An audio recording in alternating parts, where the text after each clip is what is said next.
a Deus, aleluias, graça e paz. Eu vou estar lendo para mim e para você, Salmo de número 121. Elevo os olhos para os montes, de onde me virá o socorro? O meu socorro vem do Senhor, que fez o céu e a terra.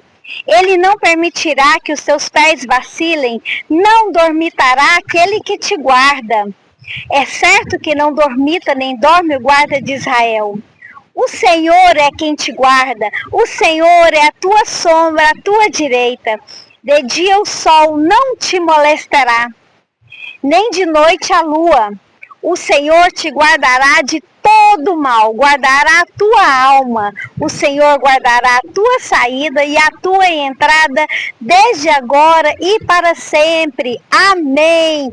Aleluia. Um grande abraço no seu coração.